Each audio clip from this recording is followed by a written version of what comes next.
Astro দিশা। গত 29 তারিখ শনি প্রবেশ করেছেন মিনে, যার ফলে মিন এখন তথাকথিত যে 7.5 চলে সেই 7.5 একদম সেন্টার পয়েন্টে, সেন্টার জোনে আছে এবং আগামী কম বেশি 2.5 বছর ঠিক এই মিনের মধ্যে শনির অবস্থান থাকবে। সম্ভবত মিনের মধ্যে শনির অবস্থান 1/6/27 পর্যন্তই থাকবে, তারপর মিশে যাবে। তো এই যে পিরিয়ডকাল, এই পিরিয়ডকাল কিন্তু গভীর 7.5 যাকে বলে, অর্থাৎ 2.5 বছর আগে, 2.5 বছর পরে, আর 2.5 বছর মাঝখানে 2.5 বছরের কবলে কিন্তু মিন। ফলে মিনের জাতকদের এখন বহু প্রতিকার, বহু কিছু চলছে, কারণ কি শনির 7.5 তো কিছু প্রতিকার করে আটকাতে হবে। তো কেউ ভাবেন যে শনিদেবের মূর্তি আছে, মূর্তি পুজো করলেই এখান থেকে আশীর্বাদ পাওয়া যাবে। কেউ ভাবেন হাতে একটা তাবিজ বা একটা রত্ন ধারণ করলে শনিকে আটকানো যাবে, বা শুভকে অশুভ করে দেওয়া যাবে, অশুভকে শুভ করে দেওয়া যাবে। আবার যাদের কাছে সেই অর্থের দাপটটা একটু কম, তারা কবচ, মাদুলি, পুজো, যন্ত্রম ইত্যাদির পেছনে যাচ্ছেন, গিয়ে শনির প্রতিকার করছেন। প্রশ্নটা সেখানে না, প্রশ্নটা আপনি করতেই পারেন, কিন্তু প্রতিকারটা কেন করবেন, আর প্রতিকার করলে হয় কি, কি করণীয়? শনির 7.5 সত্যি কি কোনো খারাপ ফল দেবে, নাকি যতটা খারাপ ভাবা হচ্ছে সেটা ঠিক না? আবার উল্টো দিকে আরো একটা প্রশ্ন আছে যে সেটা কি সবার জন্যই খারাপ ফল দেবে? যদি সবার জন্য দেয় তাহলে দশা, অন্তর্দশা, প্রত্যন্তদশা এগুলো সব বেকার হয়ে গেল, শুধু শনির মুভমেন্টের উপর আমার সকলের, পৃথিবীর সকলের খারাপ হয়ে গেল। এই ধারণায় যারা বশবর্তী হয়ে রয়েছেন তাদেরকে বিনীত অনুরোধ করব, সম্পূর্ণ ভুল তথ্যের উপর দাঁড়িয়ে রয়েছে এই লজিক। সুতরাং এর দ্বারা প্রভাবিত না হয় আসুন আমরা আলোচনা করে নিই যে এই শনির পাঠটাতে আমরা কি কি ফল পাবো এবং কেমন কেমন ফল পাবো, সেগুলো আমাদের জেনে নেওয়া উচিত। আজকে আমরা সেই বিষয়ে চর্চা করব।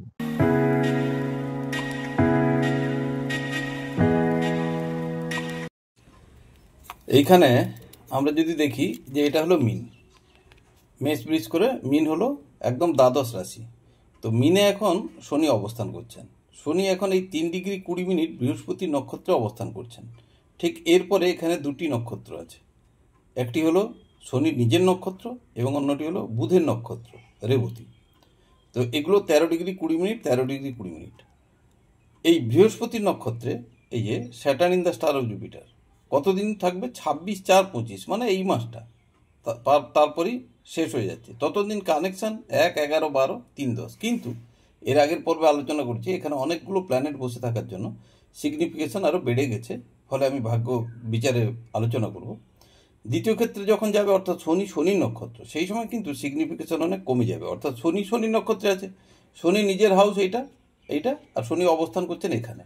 তার মানে 11, 12 এবং 1, এর বাইরে তো শনি আর কোনো রেজাল্ট দেবে না। তো সেই সময়টা হচ্ছে 1, 11, 12। এই সময়টা কঠিন বলুন বা সহজ বলুন, সেটা আমি আলোচনার পর্বে ডিসকাস করব। ঠিক তারপরে বুধের নক্ষত্রে গেলে কিন্তু চান্স অনেকটা খুলে যাচ্ছে, অর্থাৎ যে শনির 7.5 যে ভয় বা ভ্রুকুটি, সেটা কিন্তু অনেকটাই কমে যাবে। কারণ কি এখানে যখন যাচ্ছে তখন সিগনিফিকেশন শনির 1, 11, 12 থাকছে, কিন্তু বুধকে খেয়াল করুন, বুধ এখান থেকে 1, 2, 3, 4 অর্থাৎ চতুর্থের ফল দেবে, আবার এখানে সপ্তমের ফল দেবে, কারণ এই দুটো বুধের নিজের ঘর, এই দুটো। ফলে চতুর্থ এবং সপ্তমের ফল দেবে। এর সাথে অ্যাড হবে 4 and 7, 4 and 7, 4 and 7। এছাড়াও বুধ খুব ফাস্ট মুভিং প্ল্যানেট, 1.5 মাসের মধ্যে ফরফর করে ঘুরতে থাকে। ফলে কি হচ্ছে, আজকে এই নক্ষত্র, কালকে ওই নক্ষত্র, পরশু এই নক্ষত্র, এভাবে চলতে থাকে। এই স্প্যানটা চলবে পর্যন্ত, সেটা হলো এই যে লেখা আছে এখানে 1/6/27 পর্যন্ত। এই 5 থেকে 6 অর্থাৎ 1 বছর 1 মাস মতো এই নক্ষত্রে যখন থাকবে, 1 বছরের মধ্যে বুধ অনেকটাই ঘুরবে। এই বুধ ঘোরার সঙ্গে সঙ্গে নক্ষত্র চেঞ্জ হবে, নক্ষত্র চেঞ্জ হলে এইখানে কখনো একাদশের সাথে যুক্ত হবে, কখনো দ্বাদশের সাথে যুক্ত হবে, কখনো চতুর্থের সাথে যুক্ত হবে, কখনো 2-এর সাথে যুক্ত হবে, মানে বিভিন্নভাবে চেঞ্জ হতে থাকবে। ফলে আমরা বলি যে বুধের দশা বা অন্তর্দশা যখন চলে তখন মানুষের সুখ বা দুঃখ কোনটাই স্থায়ী হয় না, কারণ কি সেটা কন্টিনিউ চেঞ্জ হতে থাকে। কিন্তু শনির ক্ষেত্রে সেটা স্থায়িত্ব পেয়ে যায়। তো এই বুধের নক্ষত্রে গেলে আর টেনশন থাকছে না, তখন কিন্তু ভাগ্য অটোমেটিকলি ঘুরতে থাকবে। তবে একটা কথা বলে রাখি, এই যে আমি বোঝালাম, এটা কিন্তু শুধুমাত্র শনির মহাদশা বা অন্তর্দশা যাদের চলছে তাদের জন্য 99% পারফেক্ট হবে।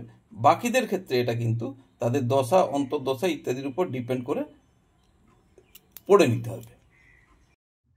নমস্কার, আমি বিশ্বজিৎ, আর আপনারা দেখছেন অ্যাস্ট্রোদিশা। প্রতিবারের মতো আবার আমরা একটা টপিক নিয়ে এসেছি, সেটা হলো শনির সাড়ে সাতিতে একদম সেন্টার পয়েন্টে রয়েছে মিন। এই মিন আগামী 2-2.5 বছর যে মিনের মধ্য দিয়ে গোচরে চলতে থাকবেন শনি, এর মধ্যে তিনটি নক্ষত্রতে তিনি ভ্রমণ করবেন। প্রথম নক্ষত্র যেটা এখন উনি আছেন সেটা হলেন বৃহস্পতি নক্ষত্র, এর পরের নক্ষত্র হলো শনি নক্ষত্র, এবং তারপরের নক্ষত্র বুধের নক্ষত্র, রেবতী নক্ষত্র।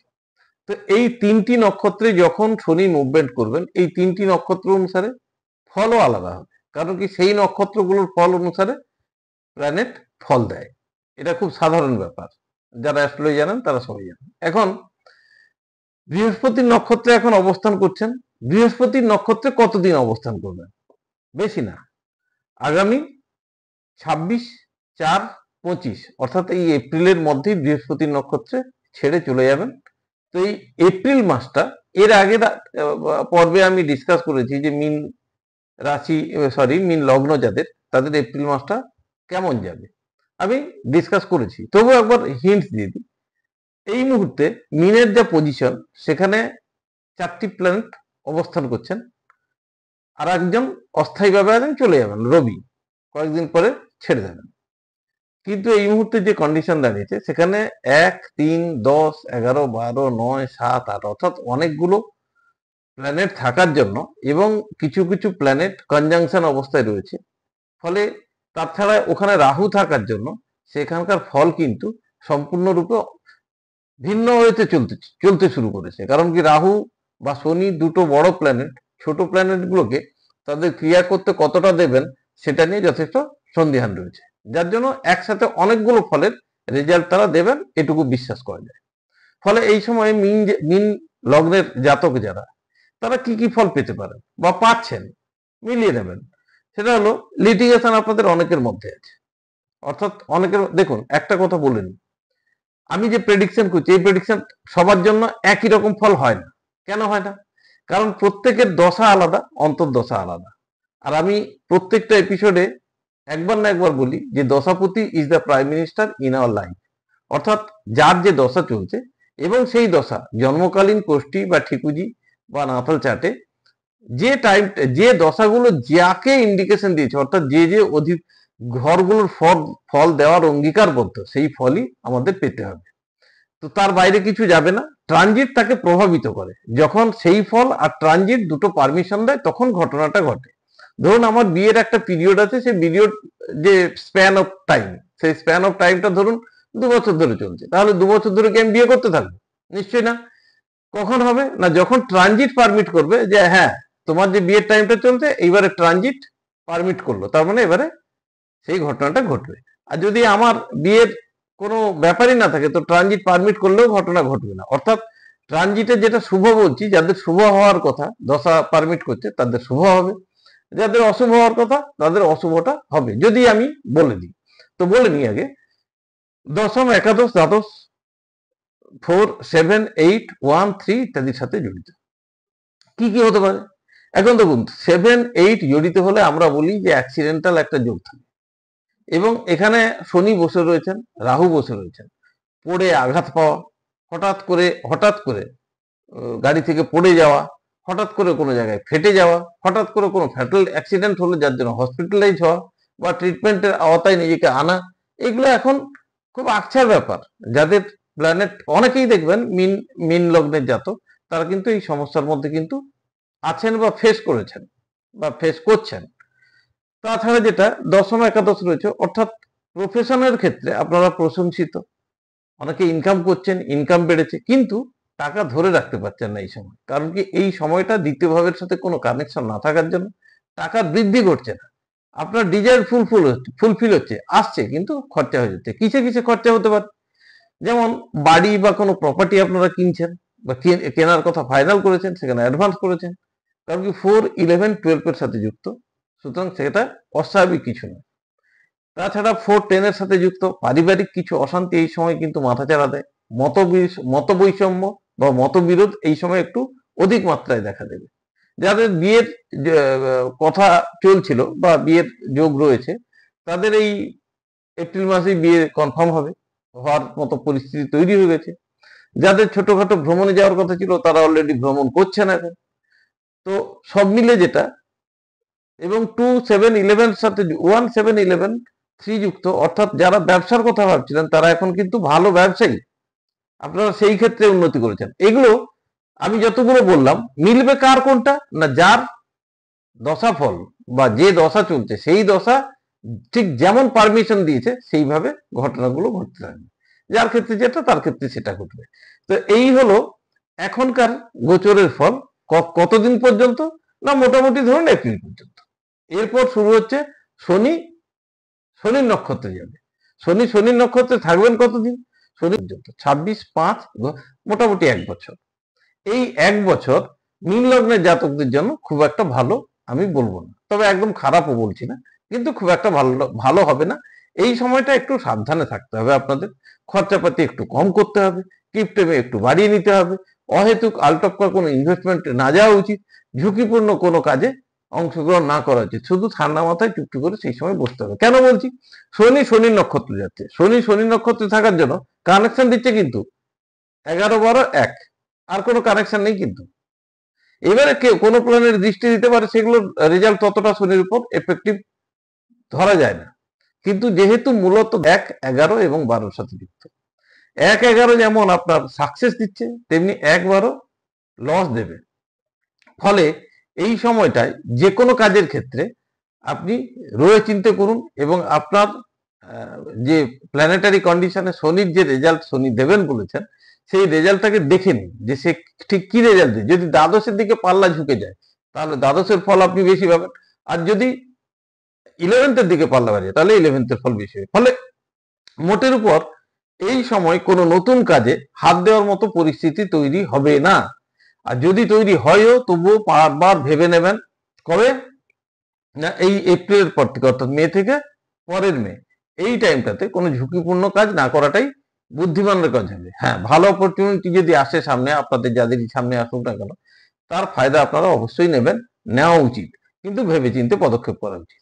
এরপর শনি ঢুকে যাবে মার্কারি নক্ষত্রে, অর্থাৎ 2025-এর মে মাসের পর মার্কারি নক্ষত্রে ঢুকে পড়ছে বুধের নক্ষত্রে ঢুকলে শনির কানেকশন গুলো কিন্তু 1, 11, 12, 7, 8, এই কানেকশন গুলো মোটেই খারাপ নয়। যেমন ধরুন 4, 11, 12, অর্থাৎ ফার্স্টে বলেছি যে বাড়ি কেনা, মাঝখানে শনির পাটটা কিন্তু আপনারা আটকে যাবেন। সেই সময় যদি ফ্ল্যাট বুকিং করেন উঠতে থাকবে, বাড়ি হ্যাঁ অ্যাডভান্স করলেন হবে পরে, সেই সময়টা ঝুলতে থাকবে, আটকে যাবে কাজটা। আবার যখন মার্কারি নক্ষত্রে আসবে সেইটা ক্লিয়ার হয়ে যাবে। 4, 11, 12, অর্থাৎ আপনারা প্রপার্টি বা স্থায়ী সম্পদ ক্রয় করার জন্য এগিয়ে গেছেন এবং সেটা কেনা হবে। 7, 11, যারা ব্যবসা করছেন ব্যবসায়ী ক্ষেত্রে তাদের উন্নতি হবে, এবং 1, 4, 11 যারা বিদ্যার্থী বা পড়াশোনার সাথে যুক্ত আছেন, তাদের পড়াশোনায় ডেভেলপমেন্ট হবে, গৃহসুখ বৃদ্ধি পাবে এই সময়টাতে। এবারে 7, 12 থাকার জন্য আপনাদের এই সময়টা একটা ব্যাপারে সতর্ক করব, আপনাদের কোনো জিনিস চুরি হওয়ার যোগ আছে। অর্থাৎ শনি যখন মার্কারি নক্ষত্রে ঢুকবেন, সেই সময় আপনাদের সম্পদ কিছু চুরি হবে বা নষ্ট হবে বা ক্ষতি হওয়ার যোগ আছে। স্থায়ী সম্পদ কিছু নষ্ট হতে পারে বা অস্থায়ী সম্পদও কিছু নষ্ট হওয়ার যোগ আছে। এবং সেই সঙ্গে 4, 7 এর সাথে 12 আছে, ফলে লসটা হবে কনফার্ম, কারণ একাদশের সাথে যুক্ত না আছে, ফলে কিন্তু রিটার্ন হওয়ার চান্স খুব কম। কিন্তু 4, 7, 11 এর সাথে এই ব্যাপারটা কিন্তু আপনাদের একটু সাবধানে এই সময় থাকতে হবে, যাতে সেই লসটা আপনাদের না হয়। এই মোটামুটি আপনার শনির যে জায়গাটা, অর্থাৎ শনি 2 বছর কাল ধরে মিনে যে ভ্রমণ করবেন, তাতে মিনের শনির 7.5 মোটামুটি এই ধরনের একটা রেজাল্ট আপনারা পাবেন। বাকিটা আপনাদের দশা অন্তর্দশার সাথে একটু মিলিয়ে নেবেন। এই হলো ব্যাপার। এতে আমার মনে হয় ভয় পাওয়ার মতো কোনো ঘটনা নেই, একটু সাবধানে থাকতে হবে। সুতরাং এই প্রতিকার ভয় পাওয়ানো, এইসব ভ্রান্ত জায়গা থেকে সরে আসুন, নিজেদের দশা অন্তর্দশাটা মিলিয়ে নিন, সে কোন কোন ঘরের ফল দেবে জেনে নিন। জেনে নেওয়ার পরে আপনারা ট্রানজিট অনুসারে কাজ করুন, ভালো থাকবেন, কোনো অসুবিধে নেই। পরের এপিসোডে আর একটা ব্যাপারে আলোচনা করব। নমস্কার।